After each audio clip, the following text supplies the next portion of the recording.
We, as the family of faith, the church of God, is the receiver of the overflow of heaven. We've received the King of heaven in our hearts, and now it is our sacred task to present him to the world. He comes to make his blessings flow as far as the curse is found.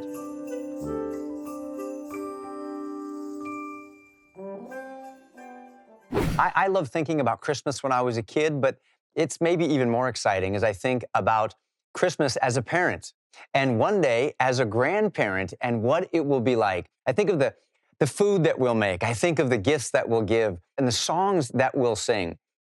I want to share with you something that I learned about maybe the most famous Christmas carol in the whole world. Do you know what it is? Joy to the World. I love that song. Did you know that Joy to the World actually was not written to be a Christmas carol at all? Originally, Joy to the World had nothing to do with Christmas when it was written. In fact, it wasn't even supposed to be a song. So here's the story. There was a man named Isaac Watts. He was a great hymn writer. And he ended up writing his most famous Christmas hymn by accident. He had actually written a book full of poems, and these poems were based on Psalms in the Bible. And he did something kind of unique. He interpreted the Old Testament Psalms in the fresh light of the New Testament and the life of Jesus. So, for example, he took Psalm 98, which is a celebration of the great King of heaven and earth, the King of the church and the whole world, coming to judge the world in righteousness. And the whole earth celebrates the sea and everything that's in it, and the land and the hills and the streams clap their hands and rejoice at the coming of the King.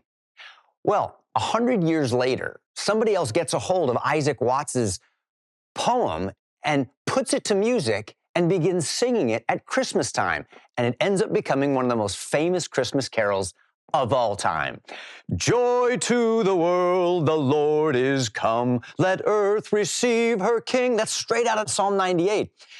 Let every heart prepare him room, and heaven and nature sing. That's the hills, the streams, the trees, everything in all of God's creation is rejoicing that he is caring for it, and he is coming to set all things right. Joy to the earth, the Savior reigns. Let men their songs employ, while fields and floods, rocks and hills, plains, repeat the sounding joy. They repeat the sounding joy. The picture is a chorus and an orchestra of voices that are all praising God for his righteousness and the wonders of his love. It goes on and says, no more let sins and sorrows grow, nor thorns infest the ground. That goes back to Genesis at the fall, where the earth is cursed. He comes to make his blessings flow as far as the curse is found. I don't know about you, but I can find that curse just about everywhere. It's in my heart. It's in my home. It's in the earth. It's in the church. It's in the halls of Congress. And his blessings flow to all of it. He rules the world with truth and grace and makes the nations prove the glories of his righteousness and the wonders of his love. That is maybe my most favorite verse of the song. And I want to key in on a few lines borrowed from Isaac Watts' Christmas hymn to help us prepare our hearts for the miracle of Christmas this year. Let's start with, let every heart prepare him room. Have you prepared your heart for Christmas?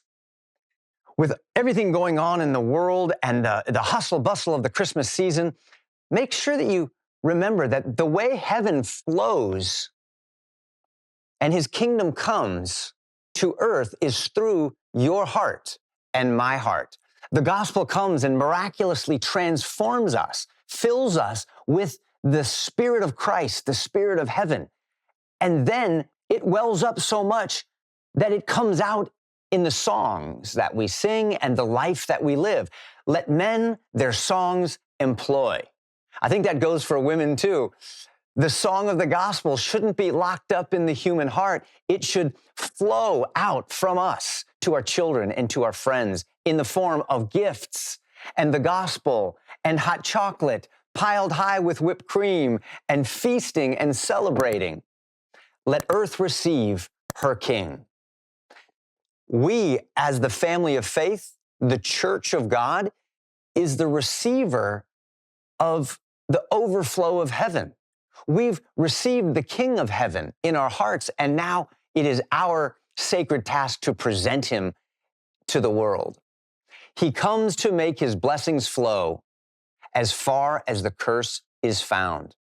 Let that fountain of living water well up inside of you and flow into the lives of your children, your family, your friends, those at work, everywhere that you go with everyone you know.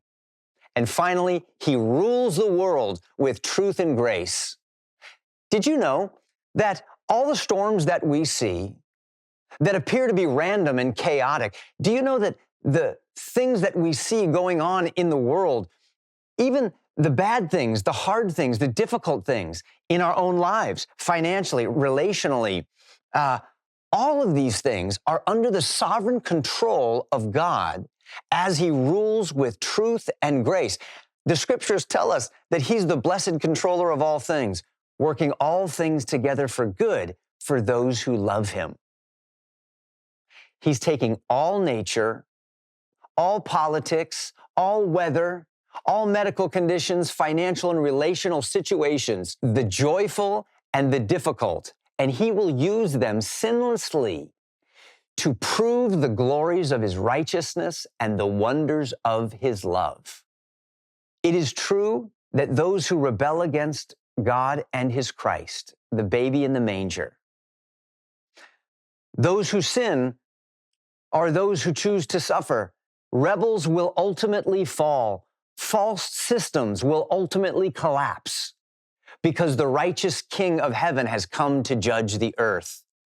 And those who love him and know him will rise. Those who believe in the baby in the manger, though they die, yet shall they live, said Jesus. And those who believe in him shall never die. So this Christmas, prepare your heart. And when you sing Joy to the World, remember, that song doesn't need to be reserved for Christmas time.